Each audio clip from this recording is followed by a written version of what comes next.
No matter if points are gained or points are lost, there will be much to discuss. For analysis regarding tonight's Winnipeg Jets game, here are Dave Minuk, Ezra Ginsburg, and your host, Drew Mindell. The Illegal Curve post-game show starts now.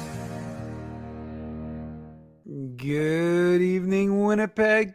Good evening, Manitoba. And for all of those joining us live, wherever you are on the interweb, good evening to you and welcome to the Illegal Curve post-game show. I am your host, Dave Minuk, joined by my boy over there, Ezzy Ginsburg.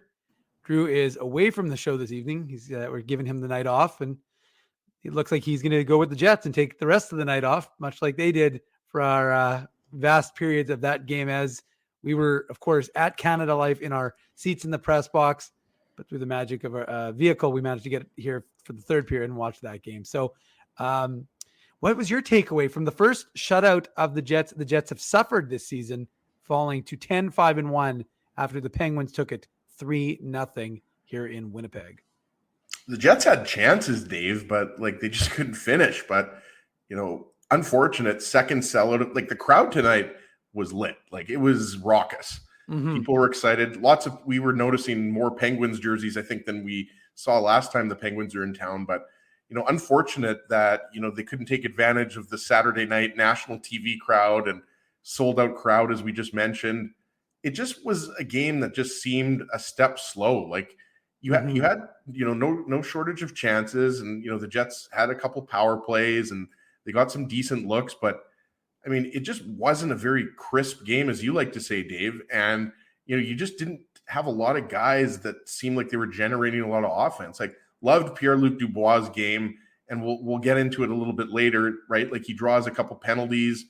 He took a bad penalty in the first period. That roughing penalty was pretty inexplicable, but he made up for it, right? He had a really strong game. I mean, you saw him battling in front of the net there when the Jets had Hellebuyck pulled. Unfortunately, it led to a Brian Rust goal after Hellebuyck inexplicably coughed it up to Sidney Crosby there. We'll get into that. I just don't know why Hellebuyck wasn't pulled earlier. The Jets couldn't get possession in the pen zone, Dave, that's for sure. But I mean, you have to make that decision. If you're going to go off, you go, right? There's situations where, you have to, based on what's happening, you have to go back in your net. But, the Jets were still in it at that point. So, yeah, a disappointing loss. It ends a good run for the Jets at home. But, give Pittsburgh credit. They're coming off of that big win over the Wild. And they played a pretty solid defensive game. Tristan Jarry was excellent. He was flipping and flopping all over the place, mishandling the puck behind the net on a bunch of occasions. But, he picks up the shutout. He hasn't had a good year, as you know, Dave. And as Penguins fans know, sub 3 goals against average, sub 9 save percentage. So look, this was just not a very good hockey game. The Jets, I wouldn't say played poorly, but they also didn't play that great. So, a tough loss, but you kind of have to flush one of these games, right? Sometimes you haven't had a lot of these bad games lately. The last bad game I would say was against the Golden Knights on the road, where they managed to get that 1 point. But yeah, tonight it was just not the Jets' night.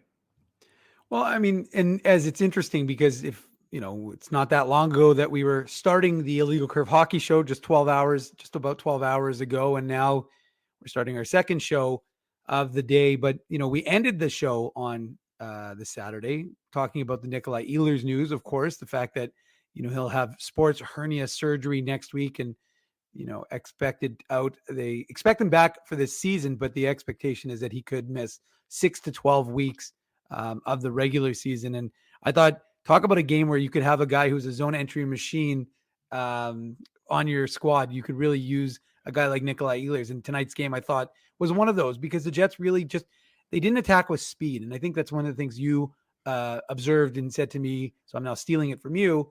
But I think it's a good point. I think that was one of the things we didn't really see from the Jets today was gaining the zone with speed. And whenever they did attack, the Penguins lined up. The Penguins didn't really allow the Jets to gain access to the zone. So they really could have used a guy like Nikolai Ehlers. And, we touched on it a little bit towards the end of that show, but I mean, that it is such a significant loss. And the question becomes, what does this Jets team do? Because, well, you're going to have guys, and we look, Mikey Eyssimont, I thought in the first period was somewhat noticeable, trying to create a little bit, but as that slog wore on, it was more and more apparent that the Jets could use a little bit more finish. And I'm not suggesting a finish type player, but I'm saying that they could use a player with a little more high end skill to provide them with a little bit of offense, because it is.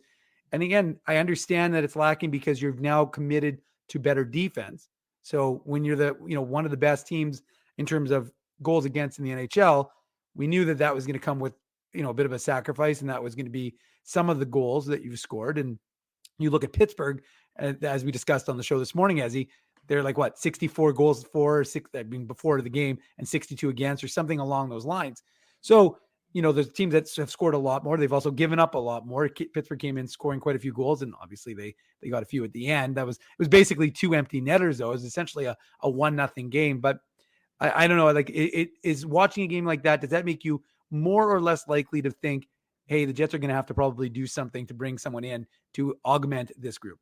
Yeah, exactly. I think you know what I'm going to say here. I think now that we know that Ehlers is going to be out, a month and a half, 2 months, 2.5 months, whatever it is, I think, you have to think that, a move is coming. I don't think it's going to come tomorrow, right, Dave? But you'd have to think, there's a good chance over the next few weeks, if it isn't a waiver pickup, right? Like Mikey McIntyre of the Free Press, who we had on this morning show, mentioned a guy like Tyson Jost, right? So if it isn't Tyson Jost, that's the type of player you're looking for, right? Like a kind of fringe top 6 guy, but a guy that can play in your top 6 as far as waiver wire pickups. But if you're going to explore, bringing in a more established, higher ceiling type of forward, then yeah, you're looking at moving a roster player, moving a draft pick like Drew was suggesting.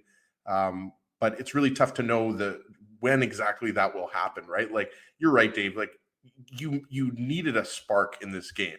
And Ehlers oftentimes with his speed and skill gives you that spark.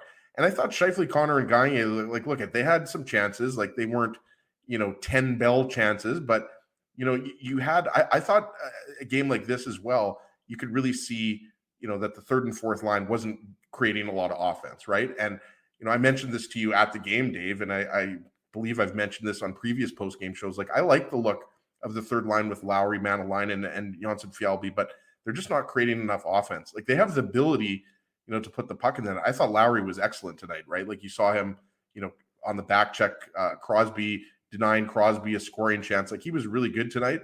And as I mentioned, I thought, Connor and Scheifele were probably the Jets' best forwards. But when you talk about like Dubois, Wheeler didn't have the best game. I thought Perfetti had a good game. But you're looking at this roster, and it can't always be Scheifele, Connor, Dubois, right, Dave? Mm-hmm, like there are going to be, tonight's a perfect example of a game in which they were generating offense, but they weren't obviously finishing, and you just didn't have a lot. Like you mentioned, like I think Mikey Esimon ended up with the fourth line only ended up with like 4 minutes each, right? Right. Gustafsson. I didn't really understand why Gustafsson wasn't used more. Like I realized that he's used on the PK, but he made that really nice pass to, I believe it was Kyle Connor in front of the net, Dave. Mm-hmm. Correct me if I'm wrong, or somebody in the chat can correct me, but Gustafsson made a nice little backhand pass to Connor in front of the net, and it didn't result in a goal, but it was a decent scoring chance, and it shows you, how he's got that touch. As you've talked about, Dave, I don't think anybody's expecting David Gustafsson to, score 20 or 25 goals this year or put up 50 points, but you can see, for a guy who's 21, 22 years old, you can see that, he's more than just a defensively responsible forward. He's got that playmaking ability, right? So I thought Gustafsson was good, even though he only played 5 minutes. But I think you are starting to see, when the Jets aren't producing, offensive, when the Jets aren't producing offense from the top 6, you're starting to see, where you could use maybe, another top 6 forward in your lineup, right? So look at this game was not beautiful. The Jets, fortunately, have built themselves up a nice little cushion in the Central Division. But yeah, this is not a game. If you were going to show someone, if someone had never watched hockey before, you're not going to show them this game. That's for sure. Well, and remember, look, it's not as if the Penguins dominated the Jets. The Penguins came in, I think that their numbers, as correct me if I'm wrong, but whatever, they had a losing record the last 10. Obviously, I think they'd won 3 of their last 10. That would have changed with tonight's game, but right. Yeah, they were coming off a win over Minnesota, but yeah, they're a very they're right in the middle of the Eastern Conference standings. They're not in Right, the playoff spot right now. Yeah. But yeah, they've been, I would say, a very mediocre first 15 or 16 games of the season. Yeah, and but I was going to say is that it's not like Pittsburgh dominated the Jets. I mean, it was a 1-0 game for all intents and purposes, and if you look at the analytics, right, the high danger chances were, I think, 9 each, and like it was essentially the very similar numbers for both teams. So realistically, this game could have gone either way. And one of the things I think the Jets didn't do enough of was they didn't create enough chaos in front of Tristan Jarry, and that's I mean, how many times did we look at each other and we're like, you're not scoring on an NHL goaltender. Like Cole Perfetti, has a good shot, but he would have been better served a couple of times to just shoot it into the feet and hope he gets a deflection goal. Very few rebounds, very few second chances. Yeah. And it's just right into the chest, and Jarry's like saving that every day of the week. So, and remember, he's not even coming in with a lot of confidence, but I think the way the Jets took advantage of their shots, it gave him the ability to kind of build himself up and feel good about his game. So, a tough circumstance for the Jets, but I do think that's one of the things that they could have, done a little bit better, was tried to create a little bit of confusion in front of Tristan Jarry and really, allowed for their group to get some rebounds, because as a result, they didn't, and it killed a lot of the momentum. Well, and give, the thing with Pittsburgh is like, whether or not Pittsburgh, makes the playoffs or goes very far. I mean, the thing is, the Penguins seem to always make the playoffs. That's the thing. They rarely miss the playoffs in the Crosby, Malkin, Letang era, right? But, you forget, not you, Dave, but some people forget, right? Like, Malkin and Letang, it wasn't a given in the offseason that they were coming back, right? There were some question marks whether they were going to bring the band back together, right? Mm-hmm. So when you bring in a guy like Jeff Petrie, from Montreal, like, I mean, this Penguins team is not going to be just happy with, getting close to the playoffs. Like, this is a team that they want to go far. And right now, as they're constructed, I can't see them going very far in the playoffs, Dave. Mm-hmm. But, you look at that defense and, it's big and it's mobile, right? Like, you've obviously got Chris Letang and Brian Dumoulin, who've been with the Pens for a long time.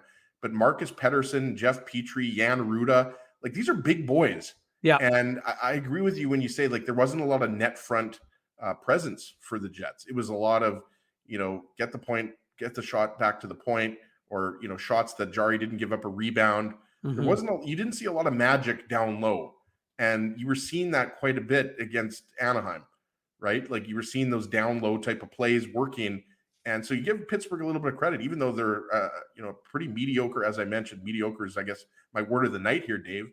But, it is a big defense. And, you've still got, Crosby and Malkin and Gensel, Brian Rust. You've got Jeff Carter in the 3C spot, even though, Carter is not looking like the same player that he once was.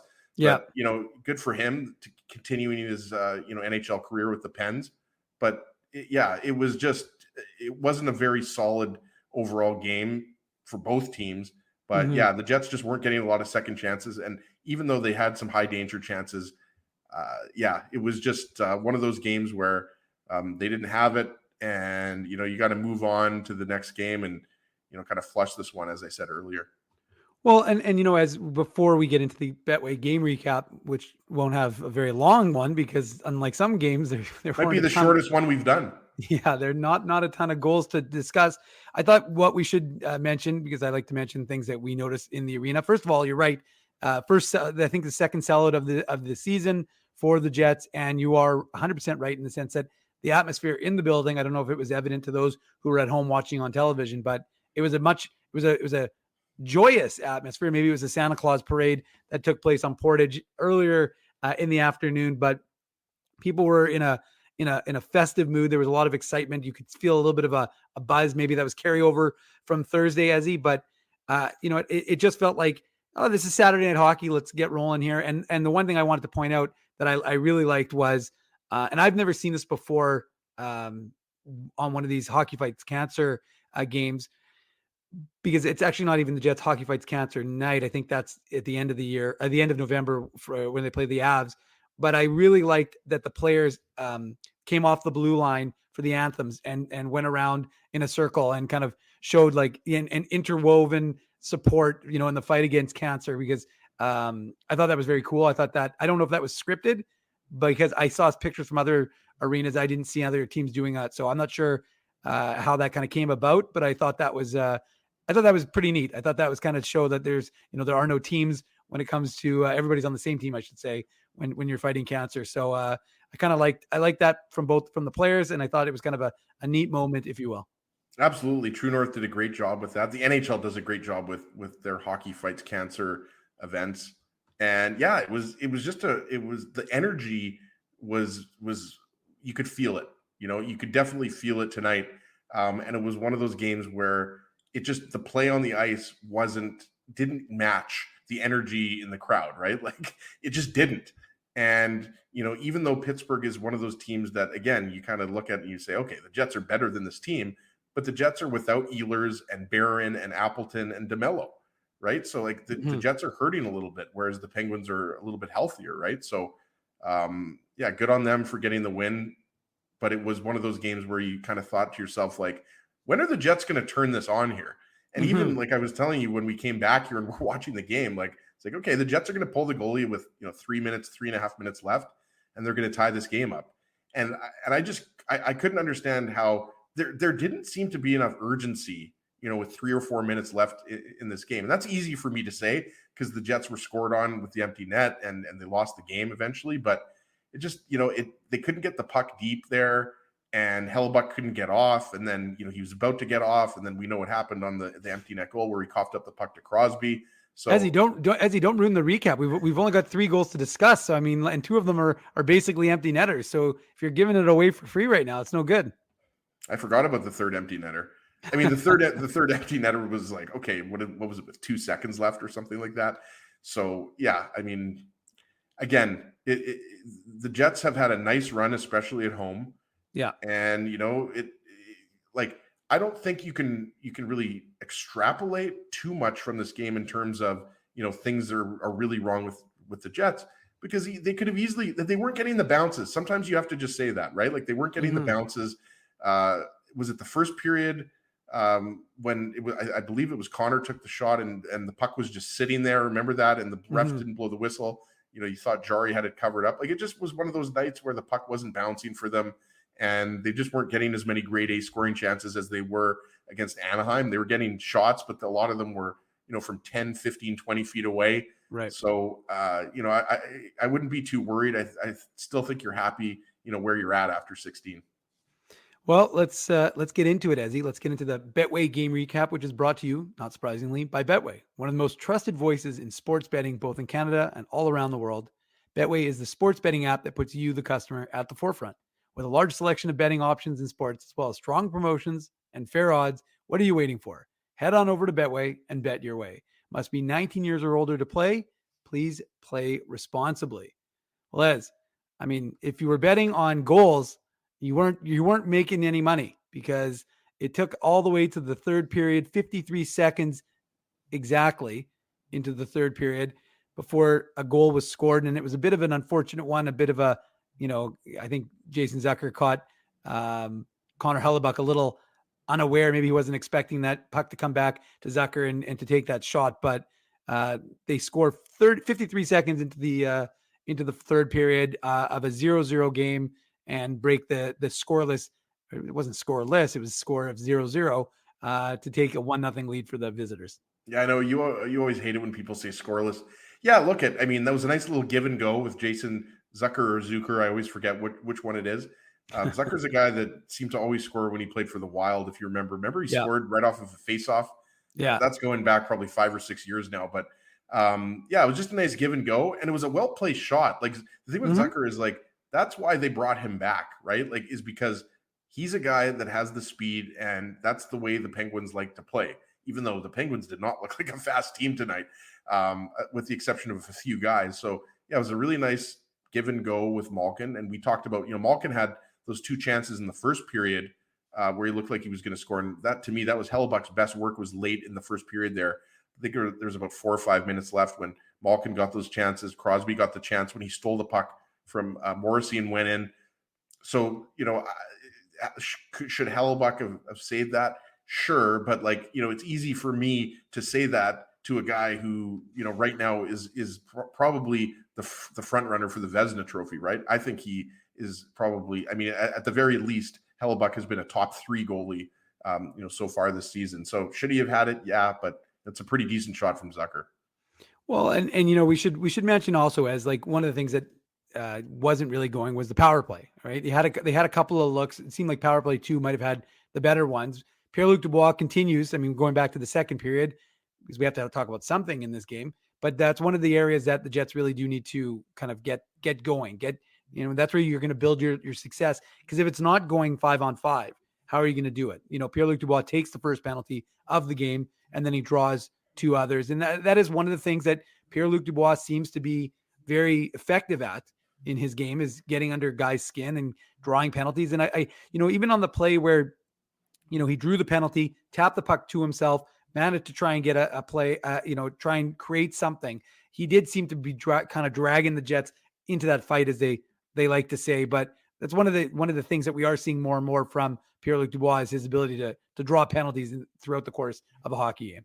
Yeah, and we talked about it, a couple minutes into the show. Like, that was a bad roughing penalty. Obviously, the Penguins didn't score on the power play, Dave, but he made up for it, right, by drawing penalties. He could have probably drawn another, couple penalties. And yeah, like he for me, he was probably the Jets' best forward, or one of the Jets' best forwards tonight.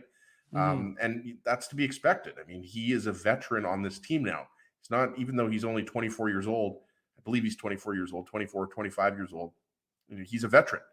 And, he's expected in that 2C slot. He's what you're going to get out of him. And, we kind of talked about it. That line wasn't their best night, but you could see Cole Perfetti was trying to create offense. It just was, it was just it's too easy to say it's just one of those games, Dave, but you kind of got the feeling kind of, midway through the game, towards the end of the second period, like, this was not going to be an exciting game. Like, at least I didn't get that feeling that all of a sudden the Jets were going to turn it on. And it was really, I don't know what it was. Like, was it just, the Penguins, playing better than the Jets expected them to play, or we expected them to play? Certainly in the third period, the Penguins did a good job of shutting it down defensively.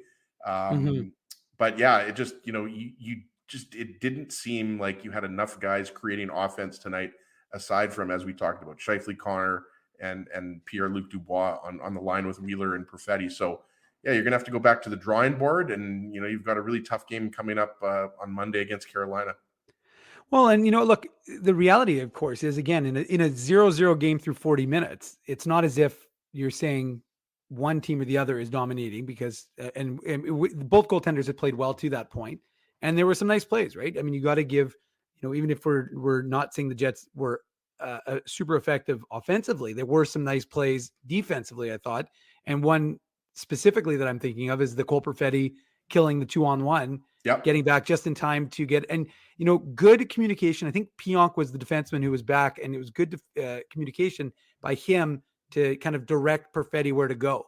And I don't know if people picked that up, but it was kind of interesting to see, him say, okay, you've got Malkin, and for him to get back. And I mean, it's funny because Malkin still got a pretty damn good shot off that, was going top corner, but it was nice on Perfetti to be able to get back. And he, again, he's just adjusting, right? I mean, he's still a rookie in the NHL. Even though it feels like, it's funny, it feels like he's been pro for a few years now, he has been pro for a few years, but pro for many, many years. And yet, he's still relatively young in terms of his NHL life. So, I mean, he's adjusting to the NHL, and he talked about it. There's still I don't know what the word I'm looking for is, but it's like an awe a little bit when he knows he's going up against Sidney Crosby and Evgeny Malkin, and these basically guys who are super deer in the headlights. Well, yeah, I mean, these guys have cups, right? And it's not as if these guys, don't know what it takes to win. And, even look at the play that Sidney Crosby made in the first period on Josh Morrissey. Yeah. Look how good Josh Morrissey's been playing this year.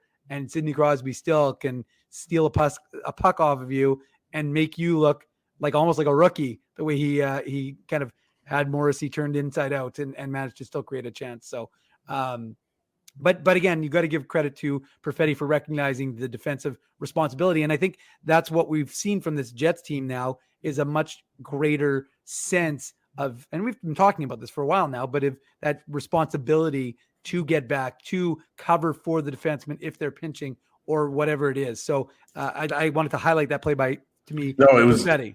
No, it was absolutely a nice play that, just shows you, how much more mature he is than his age, as you mentioned, Dave.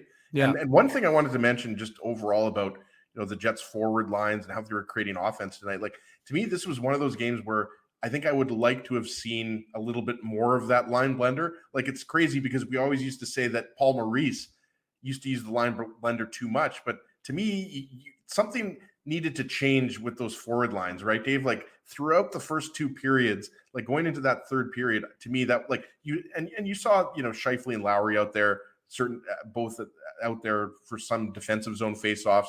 And we talked about it. You saw Scheifele and Dubois out there late in the third period, both centers out there, right? For obvious reasons, right? In case one of them, gets kicked out of the draw, the other can step in there.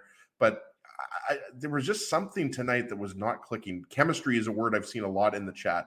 And yeah, you just didn't see a lot of, chemistry really throughout the four forward line. So you're going to have to figure this out. You've got Carolina coming up, and then, you don't have any back-to-backs coming up, but you're going to play Chicago, you're going to play Dallas, you're going to play Minnesota, not in that order, but, you're going to have to start creating more offense. It's not as big of a problem when you play a team like Anaheim, arguably the worst team defensively in the league. They are dead last when it comes to standings. We all, saw how, the Jets could have had 4 or 5 goals in that game if it wasn't for John Gibson, right? Mm-hmm.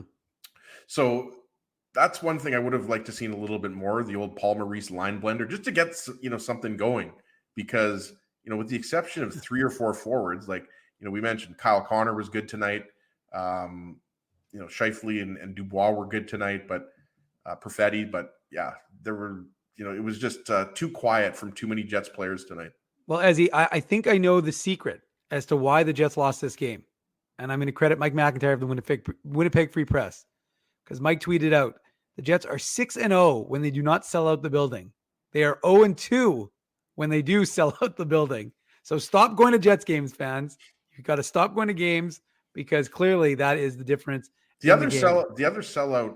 Oh, no, sorry. So what was the other sellout then? I'm assuming the Leafs game. Right. Yeah. I thought the home opener against the Rangers was a sellout, but obviously not. No. But no, because they won that game. Right. Both Saturday night games too, they lost. There you go. The other thing coming from our friend Murat Ates of The Athletic, Josh Morrissey said Pittsburgh shut down things in the neutral zone and Winnipeg didn't do well enough to get through. Well, I would think that's a pretty good assessment. That's what one of the things we talked about was definitely in the third period. I noticed that. Yeah.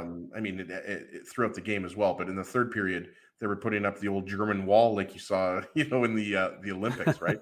Where you just have, like 5 players back at the blue line. Yeah. But yeah, good, give Pittsburgh credit. And that's the thing too, Dave, like they were just a little bit more desperate, just a little hungrier, I thought, in certain parts of the key parts of this game, right? So, they, like I said, Pittsburgh is a team that I don't think is going to win the Stanley Cup. I don't even think, they're going to, get to the conference finals or the second round. But I wouldn't sleep on them, because that's what they do. They always get into the playoffs. So, maybe this is going to be kind of, a rallying point of the season for them. Well, they're feeling good about themselves. They've got back-to-back victories now, and maybe they'll be able to build on that. And, lots of Crosby and Malkin jerseys in the crowd. There was like I said, there was an unusually large Pittsburgh contingent. But again, that to me is not a bad thing. The thing that confuses me, I mentioned this on Twitter and to you, was the fact that, the number of people who are wearing jerseys that have nothing to do with the teams that are playing are in the building and sitting across from us in the press box from where we could watch. Whereas a guy wearing a Leafs jersey, there were 3 Habs jerseys. And I don't get it, Dave, because if you're a Leafs fan, for example, right, and you're going to watch the Jets and Penguins, like, why not just not wear your Leafs jersey? Like, that's what I mean. Let's see what the chat. That's what I'm wondering. I'm wondering what the chat is philosophy is. I feel like I really don't care. Like, wear whatever. No, I don't think it's you want. Come to the game naked. I really don't care. But the thing is, like, I just don't get it, because you're not watching the team the jersey you're wearing, right? Like, it's just an odd kind of thing.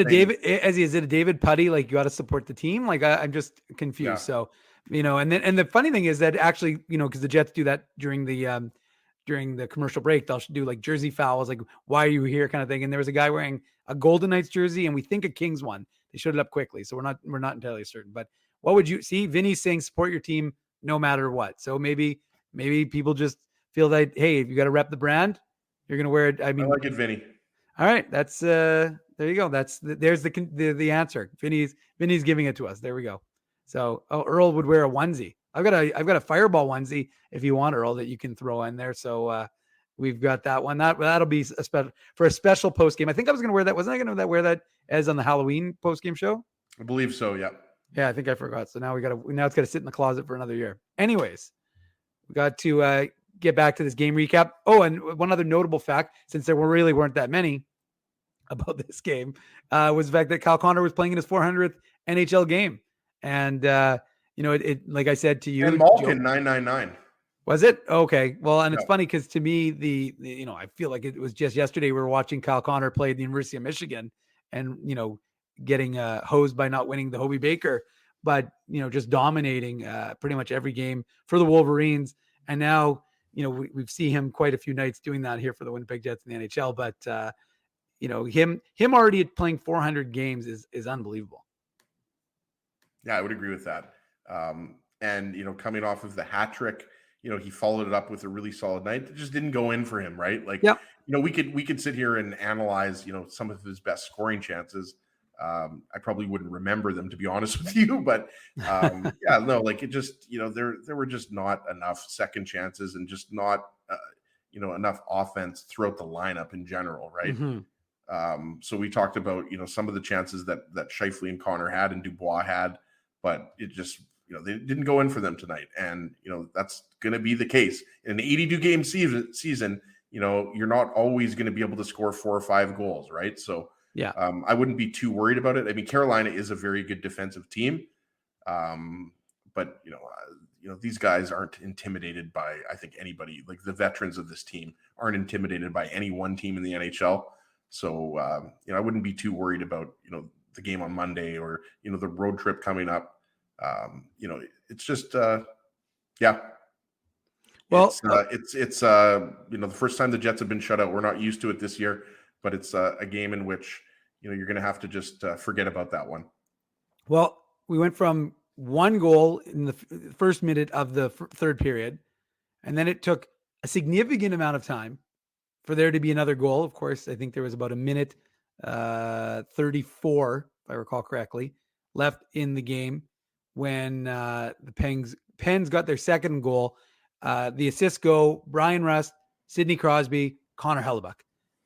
Obviously not really Connor Hellebuyck, but it was again, it was kind of an unusual situation. And you were talking to me and you were saying like the Jets don't seem to have any urgency in trying to tie this game. And, you look, when it's a 1-goal game, you don't need to pull your goaltender with 5 minutes. There's lots of time in the game to try and get some sort of momentum and then get your goaltender out when you've created that momentum.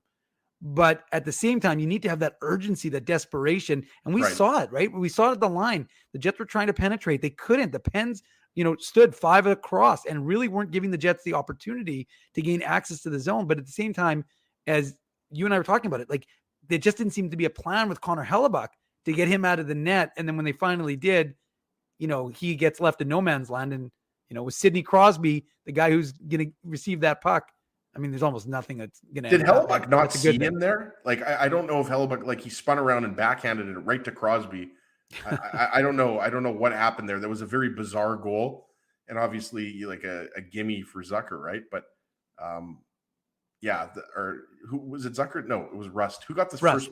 Yeah, it was Rust that got the first. Yeah, Zucker got the first goal. Rust got the second. Sorry, yeah, Rust got the second. I should know, Dave. There were only 3 goals scored in this game, but it's been a long weekend. But even though there's still another day to it, but I think that the Jets have to take a little bit of blame, not just Hellebuyck on that goal for not getting possession and not getting control of the puck, so Hellebuyck could cleanly get to the bench.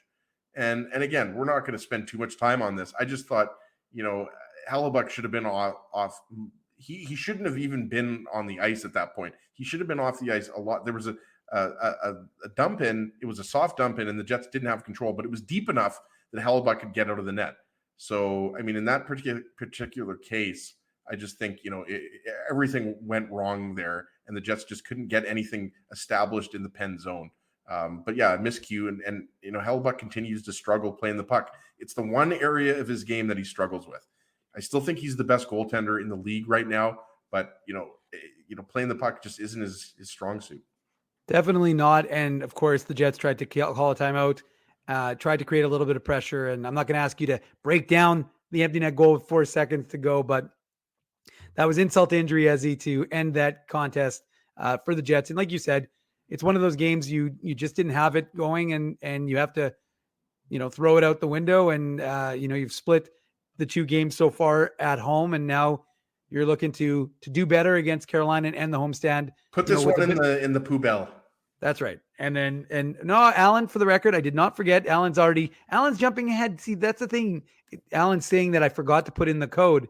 Well, actually, I did, Alan. Technically, I did do it. I'm going to do it during the commercial break.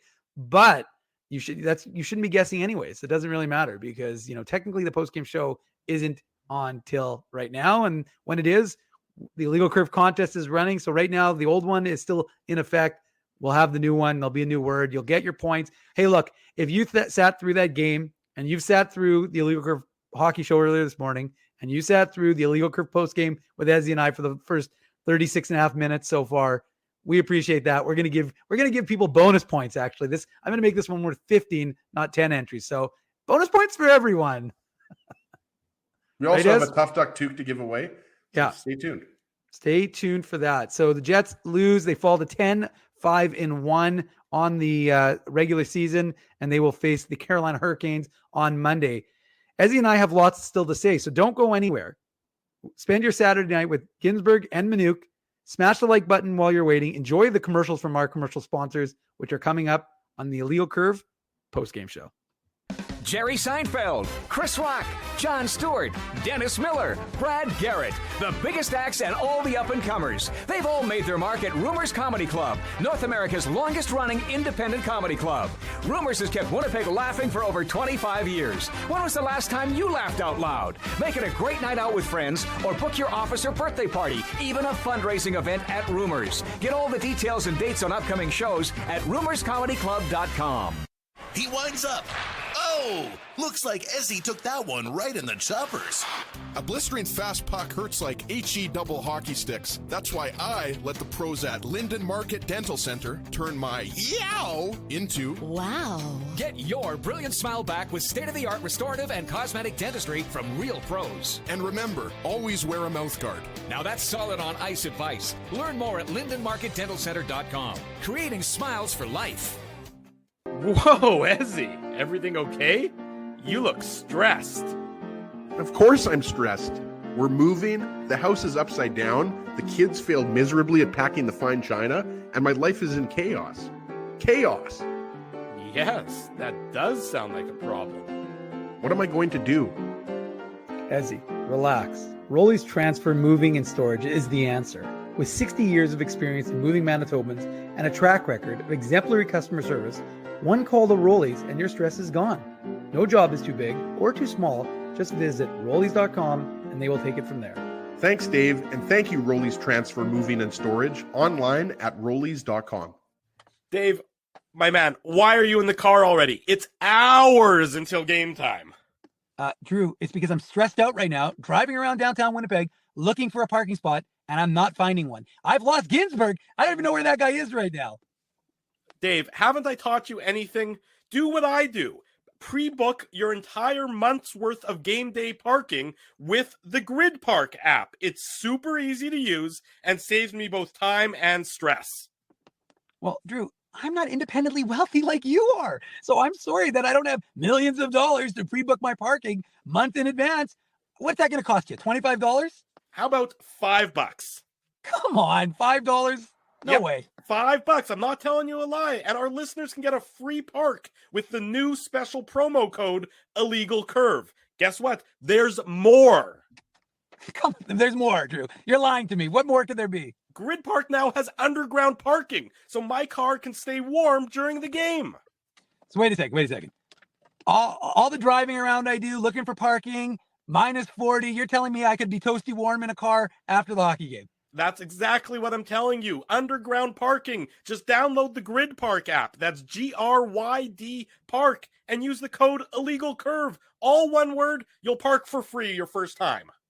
Hi, it's Drew from Illegal Curve here. Selling your home can be stressful, but it wasn't for me. Thanks to my friends at Zappia Group Realty, they made the process so easy. My home sold within 48 hours and with multiple offers. Zappia Group Realty took care of everything with their exquisite customer service and attention to detail. If you want to sell your home for more in less time, get started by talking to Frank and Mauro Zappia of Zappia Group Realty. Online at zappiagroup.com.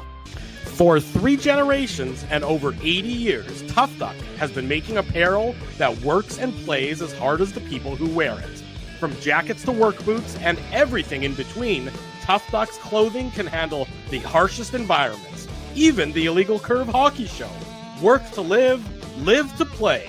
Visit toughduck.com. Welcome back to the Illegal Curve post-game show. I'm Manuk. He's Ginsburg. We're talking Jets 3-0 loss, first shutout of the season against the Pittsburgh Penguins. Sid the Kid is in town.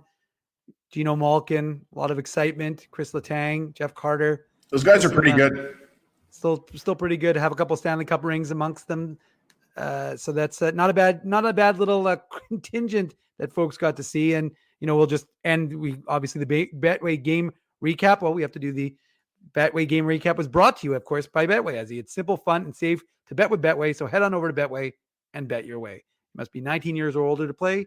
Please play responsibly. So we thank our friends from Betway for being with us throughout the course of the season. We thank you for being with us throughout the course of the season. And one of the ways in which we thank you, of course, is by, giving you stuff for free. And whether that's a Tough Duck swag, if you will. We've got some Illegal Curve swag.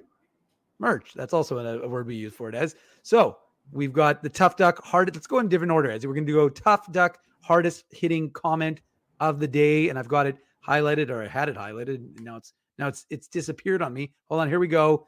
Ezzy, here you're going to read the Tough Duck hardest hitting comment. Absolutely, lots of good comments. We like it. A lot of people, I think, overreacting a little bit. A lot of people saying this is just one good game. I like this one because Hugh Wachenko here says, I think in a lot of years this type of game would worry me. Not so much this year though. Jets still, I added the though. Jets still got chances, played well defensively, just couldn't finish, still optimistic for the year. I like that comment, Hugh, because I agree with you. And I think I saw someone else, point out that the Jets were at 21 points after 15 games last year, and they were at 21 points in 15 games. And now that they lost 3-0 to Pittsburgh, the downward spiral is going to begin. I think that's completely ridiculous. Hellebuck was not playing this good at this point last year. Yeah. The Ehlers injury does worry me. Don't get me wrong. It does worry me a lot. But I do think that, the Jets, when they get guys like Barron and Appleton back, that's going to help. But, they are going to have to get some more offense from guys like Cole Perfetti and Blake Wheeler and, guys on the third line, Adam Lowry, guys like Saku Manalainen. And so like that comment from Hugh, very optimistic. It was a very negative feeling after that game ended. But I think you still have to remember that the Jets are 10-5-1, so they're doing pretty good. So, Hugh, send me an email, Ezra, E-Z-R-A, or E-Z-R-A if you're American, at illegalcurve.com, or you can slide into my DMs, ICSEG on Twitter, because Twitter apparently hasn't been shut down by the evil genius Elon Musk yet, so you can do it that way. And, Hugh, Tough Duck will send out a toque to you directly. So thank you, Hugh, for participating and the moment you've all been waiting for. Alan beaconed me a little bit in the chat because he said it was too easy. Well, Alan, usually I have this, I'm calm, cool. Drew's doing stuff. I've already done this well in advance. But, we had a lot going on today. There was a lot of work I was doing. So I wasn't able to just quite get it that quickly. But I'm giving you bonus points because I did it late. So the unique code word for the Illegal Curve contest is, this is a hard one, Sid the Kid. So Sid the Kid because, like I said, the 2005 first overall pick is still a joy to watch, even if he is, a 17-year, well, maybe not 17 years, but he's been in the league a long time, and he's still an enjoyable player to watch, and he still can do so many things. And he is still Sid the Kid. People are like, oh, now he's 35, 36 years old. he's not Sid the Kid. No, he's always Sid the Kid. Come on. That's right. Yeah, for sure. And so, hey, if you put that in, you know what? You get the chance to win merch for the Illegal Curve contest. And we've got authentic jerseys. We've got Jets hats. We've got Jets t-shirts. So if you want to win, and you sometimes get a visit from me, if that's kind of an extra bonus. I'm not doing the rural ones. I've done a couple of, unfortunately, the Winkler and Morden ones have gone by mail. I'm not sure about the Carmen ones. I know we've got some folks who listen from Carmen. Carmen's a little bit closer. I could probably do Carmen, pop in, see Eddie the Eagle Belfour, who was always nice enough when my uncle was an artist and he would draw. He was a phenomenal artist, actually. And he used to draw off my old hockey cards. And he was a teacher out in St. Leon. And so he would drive out and he would drive through Carmen. And I don't know how he knew where the Belfours lived, but he would stop at the Belfours and he would leave it. And Eddie the Eagle Belfour signed it. So always appreciative of he knew Eddie where the they Eagle. lived, Dave, because when you go to Carmen, you just ask someone. Well, it does say the home of Eddie the where Eagle are the Belfour. Belfours? Yeah. So Shout Eddie out the to Eagle Pembina Valley. There you go. Actually, I was just hearing some good Eddie the Eagle Belfour stories. Anyways, getting back to the contest though, as we got to finish off the winner. The winner was Spencer Sutton. So Spencer Sutton, you are the winner. Boy, Spencer. You are the winner of the Illegal Is Spencer Curve contest. watching though? That's what we need to know. That's what we always like to see. We always Spencer, like to see are people you in the there? chat. I didn't see Spencer chit-chatting, but I generally do see Spencer in the chat. So we will have to. We've got his info. We'll get a hold. I was going to say, but you don't have to be. You don't have to. Darwin, don't worry about Drew. Well, Drew is away from the show. It's just Ginsburg and Manuk. We're going to get some. We still got some things to go, but no Drew tonight. Anyway, Spencer, you don't. But again, you don't have to be in the chat. But just make sure you enter because that's the only way you can win, and you get authentic merch, and it's a lot of fun, and we have a lot of in Bones We Trust. He or she says, I'll take one jersey, please. Well, you can. You just have to enter the contest. Hey, actually, I'm pretty sure In Bones We Trust hasn't contacted me now that I think about it. Oh, the Tough Duke. Yeah. Tough Duke. Yeah. In Bones We Trust. Send me an email, Ezra@illegalcurve.com. Send me your mailing address and phone number because I don't know which game it was, the Chicago game, the Montreal game. I'm not sure. But In Bones We Trust, I believe we picked as the hardest hitting comment winner. I don't think he's got a hold of us yet, or she, I should say. So yes, yeah, get a hold of us and we'll send you a toque. But just remember, guys, this is a cumulative contest. So you can continue to enter, and we've got, like I said, you can retweet new things almost on a daily basis. And so there's always ways to gain more entries. And look at Bailey. Bailey's got 82 entries for the contest, and so that's what we like to see. I think Bailey's going to win soon. I just have that feeling like Bailey's active in the chat. Bailey wants that merch. I think it's going to happen. Mean, that's the only way you can win, as he is by being active. Well, no, you don't have to be active in the chat. We appreciate that. And speaking of chat and being active, one of the things we always love when you comment. So if you can write comments on the YouTube videos, if you can write comments, this is when I'm asking a personal favor for the 100 of you who are currently joining us on your Saturday night. Go to the Illegal Curve. If you use Apple or if you use Spotify or whatever, leave a comment on the podcast. Let us know what you like. You don't have to tell us what you don't like. You can maybe just message Ezzy or I. But, like I said, give us a rating. Do that. We appreciate that kind of thing. That always goes a long way. And so, it's been a long day. It's been a lot of hockey talk, but it's never too soon to do this. Put on your antlers. It's time for the Manuk Moose Minute on the Illegal Curve Hockey Show. I wasn't sure if you were going to squeak that in. I thought you were going to wrap up there. I was getting a little bit nervous. I was contemplating. And in fact, why I was delaying was because the Moose and Stars are currently in overtime right now. So one of you will have to Manuk Moose Minute? Yeah, this is actually, and it's funny actually, because there's actually a minute 33. Actually, should I just pull the game up on my phone and we can all watch it together, and I can just, do a little color, pretend like Daniel Fink is beside me and I'm doing my pedantic analysis in the Moose broadcast booth? Sure. I probably shouldn't do that for other reasons. But anyways, quickly, because of course it's been a long day, Ezzy, and I know folks are going to go to Kenny and Rennie, who are probably doing the post game show. But Kenny live from Regina, right? He is in fact live from Regina. So the Moose got off to a very fast start in Texas, much like yesterday, as scoring on their first shot of the game. Greg Morales, his first of the year, on the first shot of the game, 18 seconds into the first period, So they got the memo. They wanted to have a quick start, and that's just what they did. And then they kept coming with the same sort of, well, the memo still applies. And Wyatt Bongiovanni, the college signee, he had his third of the year on the second shot of the game for the Moose. Nice work by 2020 second rounder Daniel Torgerson. He kind of did all the heavy lifting on that one, got it over to Wyatt Bongiovanni, who was in front, and put it into the empty net. And then a couple of minutes after that, 2 minutes and 9 seconds to be precise, Alex Limoges, he scores his fourth of the season. Nice move, very similar almost to Jeff Malot's, kind of walked out. Texas kind of 5 guys standing and watching Alex Limoges walk right in front of the Stars net and put it into the top corner to make it a 3-0 game. Moose have 3 goals on about 5 or 6 shots, 4:22 into the first period. And you're thinking to yourself, well, the Moose are cruising, and this is kind of the Moose pattern, right? Lose the first game of the series and win the second game. But Texas woke up, and Texas played the Moose very well yesterday, and they continued to do so. And they scored 2 goals in under a minute late in that first period to make it a 3-2 game. And I think they outshot the Moose like 17-4 or something, 17-6, in that first period. So you're thinking to yourself, okay, well, now this is going to go the other way. And it didn't for the second period. Neither team scored. And then in the third period, Texas scored again to make it a 3-3 game and send it to overtime, which is where it is with 10 seconds to go as in overtime. So it looks like, unless something crazy happens, that this game is going to go to a shootout, which would be, I believe, the first.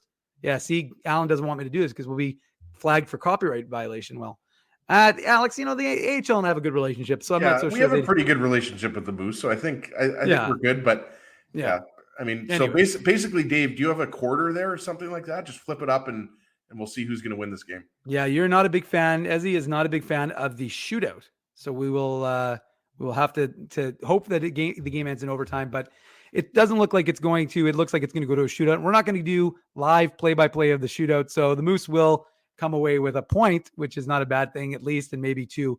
And we'll have to save the rest of that, the game analysis, Ezzy, for the game on Monday, in the post-game show on Monday. So let's wrap it up talking about the Bombers.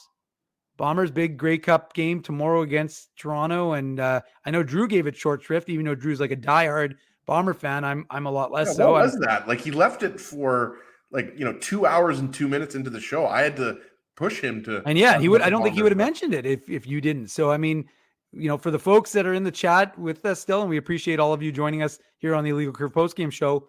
What are your general feelings? What are your general thoughts? I'm seeing some scores. CMAC thinks Bombers 30, Argos 16.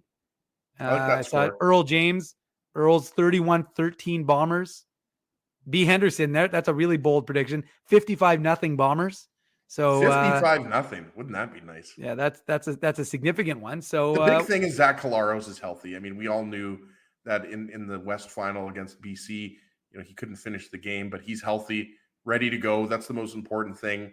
Toronto's got a good running game, but I just don't think they're going to be able to stop this Bombers team. Nobody really was throughout the season.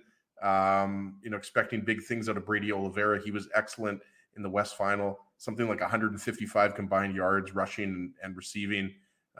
Expect big things out of Nick Dembski as well, and that Blue Bomber defense led by Willie Jefferson and Adam Bighill and others, right? So it's going to be exciting. I mean, all of those lean years that we went through, Dave, here in Winnipeg with the Bombers, now we're in a position that we can win our third in a row. Not many teams in any sport are able to do that. So it's going to be an incredible, day for Bombers fans everywhere watching, or, in Regina. There's going to be tons of Bombers fans there in Saskatchewan, right? We've seen them. Our buddy Jeff Paulson, I know, saw him in Regina taking in the game. So yeah, it's going to be awesome. I'm really just excited to have, all these snacks with my kids. We're going to do nachos. We're going to do all sorts of chocolate. We'll get the chocolate peanuts going. Maybe I'll have a beer or 2. So it's going to be exciting. We'll be texting, I'm sure, Dave, throughout the game, and a lot of people will be, getting together in big groups and watching the game. So it's going to be awesome. Bombers fans deserve this. I have a question. Does Spencer Sutton realize that he won the Illegal Curve contest and won a Jets jersey? Do you think? Because I didn't see a comment from Spencer Sutton. So do you think Spencer? I think Spencer popped in late. That's what I mean. I don't know if Spencer knows. Spencer, I don't think. Do you know that you won a Jets jersey? Yeah, like hold on, Spencer. Look, you were the There IC you go, merchandise Spencer. winner. It's all So, about like, right now, man. I was gonna say, I'm not so sure It's Spencer is The aware. Illegal Curve post-game show has become the Spencer Sutton show. Well, this is like Illegal Curve After Dark right now. This is Ezzy and I when we're just spitballing, and this is generally what we kind of Are do. we still live, Dave? I didn't realize we were still live. We are still live, Ez. We are definitely still live. And so, look, it's been a fun day for sports here in Winnipeg. We appreciate all of you supporting us and joining us on the Illegal Curve Hockey Show, and of course on the Illegal Curve Post Game Show.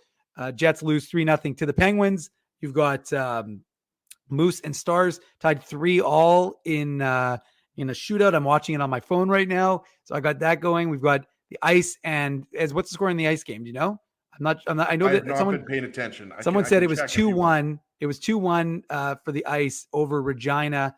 We had Connor Geeky, who's joined us this morning. Great interview, by the way. Connor yeah, really good today. Yeah, that was nice of the Ice to set that up, and we really enjoyed having Connor on the show. Oh, Spencer's in Regina, is he? Well, that doesn't mean that you couldn't have been in the chat though, Spencer. So regardless, we're gonna connect with you after, and we'll get you the your Illegal Curve gear. Should we email Spencer the link and he can just come on the show right now? No, but anyways, although I like that idea that someone suggested that before. I've never met a Spencer I didn't like. I know a few Spencers. I know. I'm trying to think about it. I'm not. I don't know. I don't know that many Spencers. But you've worn suspenders. No, never. Sorry. Oh, the Stars just scored on the shootout. So, 4-1. Thank you, Cord Kicker. 4-1 Ice final. So, or maybe it's 4-1 Ice, I should say. Probably not a final. 20-1. Well, look, I mean, it's a pretty incredible, this will be, if they win, the 15th win in a row, and they'll be the first team to 20 wins in the WHL. What kind of cords is Cord Kicker kicking, by the way? Like, are we talking like electrical cords, phone cords, corduroy? Maybe he's kicking corduroy pants. Yeah, that's a good question. I'm not so certain. Anyways, John Chan is missing Drew's rant. Sorry, Drew. Sorry, John. No. Oh, Frosty's giving us live play-by-play. That's kind of John. Nice. We're not missing anything with Drew. He'd just be bloviating and talking. I do. That guy's all talk.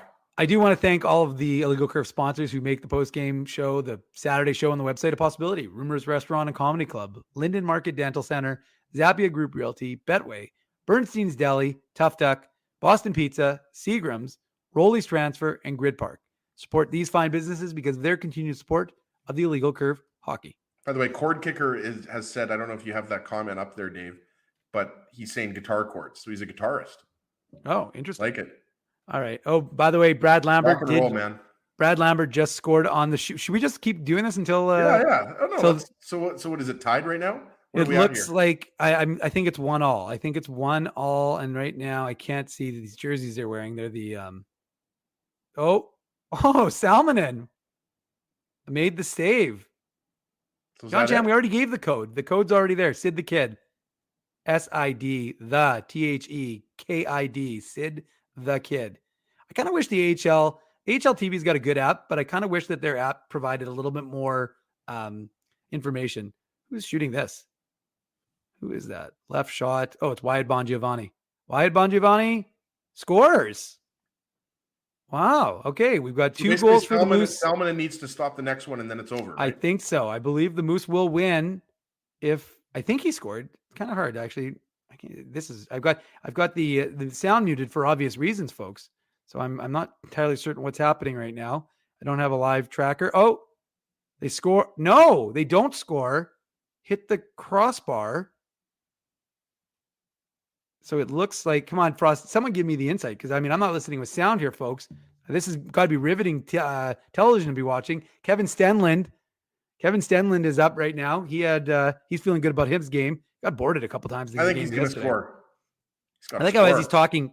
And Kevin Stenlund does not score. The folks in Texas are very happy. By the way, as an aside, and one of the things that folks who, I don't know how many people here have AHL TV, but the camera angles are very different in all the buildings. Texas has one of the worst. They're constantly popping in and out. It gives you a motion sickness just watching this stuff. It's like some guy is just sitting in the crowd shooting this on like a consumer camera. That's what it feels like. It actually is. Oh, so Frosty, what is the score? 5th set of players right now. Okay, well, it's going to be, Ezzy doesn't like the shootout, but maybe he likes the long shootout. Next shooter is Isaac Johnson. Isaac Johnson recently recalled from the Newfoundland Growlers. Spencer, come on. I'm not teasing you. I never said it was going to happen. Send Spencer the link. Let's get Spencer on here. He's probably we don't have enough time. We gotta go. Oh, Isaac Johnson with the win. Gets the recall, gets the win. The Moose win it. We needed that closure, Dave. We needed to know the Moose got that extra point. Yeah, right? Yeah. I wanted the people to be part of this experience. We want people to leave the show happy. That's all we ever want on the Illegal Curve post-game show. Even if the Jets lose, there you go. The Ice won, the Moose won, and the Blue and Gold are winning tomorrow. Yeah, although I think someone in the AHL app got it wrong because they just said Stars goal in overtime by Ben Gleason, which would make no sense since we just watched the shutout. Well, hey, you just got to watch an AHL game with Dave Minuk, Ezra Ginsburg, and not you actually didn't get to watch it at all. It was just us talking about the game. Actually, what's funny though, Ezzy? It's funny. People what are really big on YouTube, I don't know why, are reaction videos. So people reacting to videos. So that's kind of what you just watched. Yeah, exactly. You just watched a reaction video to the Jets winning, the Moose winning. Sorry, the Jets lose, the Moose win. Now we just need the ice. We need to wrap this up. I have to go home to my family. Yes, there you go. Okay, well I don't need any more incentive than that. Ezzy's giving me the heave-ho, folks. So congratulations to Spencer. I have to stop off at 7-Eleven. People all know. But hey, let's put it this way. That was the longest Minuk Moose minute that we've ever done. So appreciate that, everyone. Spencer, change it to Minuk Moose minutes. Yes, it is the minutes. So anyways, thank you all for joining us on your Saturday night. We really appreciate it. This has been the Illegal Curve Hockey Show, the Illegal Curve postgame show. The Illegal Curve Hockey Show was obviously earlier. Make sure you smash that like button. Make sure you check us out on the podcast. You can download that. LegalCurve.com. That'll be your site for all the latest Jets news. We'll be back up. We're going to have the postgame and find Spencer information. Sutton in Regina. If you're in Regina, go party with Spencer. If you're in Regina, Sutton. give Spencer a big high five for winning the Illegal Curve contest. Give Hugh a high five for winning the contest, and give each other a high five for joining us on a Saturday night. We appreciate it. Thank you very much for supporting the Illegal Curve post-game show. I'm Dave Minuk. That's Ezra Ginsburg, and we are out of here. So good night, and have a happy and safe rest of your Grey Cup weekend. Thanks for listening to this broadcast from Illegal Curve Hockey. For more great Illegal Curve content, subscribe to the Illegal Curve YouTube channel, follow @Illegal Curve on Twitter, Facebook, and Instagram, and visit your online home for hockey in Winnipeg, illegalcurve.com.